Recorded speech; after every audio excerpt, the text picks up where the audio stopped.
ആവിക്കറി. പച്ചക്കറികളൊന്നും അരിഞ്ഞ് സമയം കളയാതെ വളരെ പെട്ടെന്ന് തയ്യാറാക്കാൻ പറ്റിയ പോഷക സമ്പുഷ്ടമായ കറി.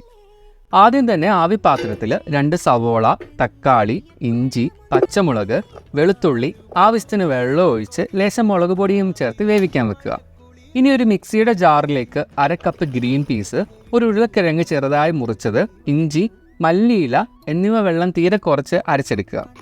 ഇതിലേക്ക് അല്പം മഞ്ഞൾപ്പൊടിയും ഉപ്പും ചേർത്ത് നന്നായി ഇളക്കി യോജിപ്പിച്ച് ഒരു പ്ലാസ്റ്റിക് കവറിലേക്ക് മാറ്റുക. ഇനി ഒരു ആവിത്തട്ടിൽ എണ്ണ തടവി അരച്ചു വെച്ച കൂട്ട് ഇതുപോലെ ഒഴിച്ച് ആവി കയറ്റിയെടുക്കുക. ഇനി വെന്ത പച്ചക്കറികൾ ഒരു മിക്സിയിലേക്ക് മാറ്റി അരച്ചെടുക്കണം. ഒരു ചുവട് കട്ടിയുള്ള പാത്രത്തിലേക്ക് എണ്ണ ഒഴിച്ച് ചെറിയ ജീരകം പൊട്ടിച്ച് മല്ലിപ്പൊടി, മുളക് പൊടി, മഞ്ഞൾപ്പൊടി, ഗരം മസാല എന്നിവ ചേർത്ത് വഴറ്റിയെടുക്കുക.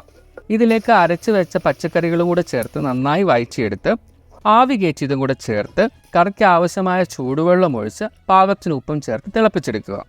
അവസാനം 1 ടേബിൾ സ്പൂൺ തൈരും ആവശ്യത്തിന് മല്ലിയിലയും ചേർത്ത് കൊടുക്കാം.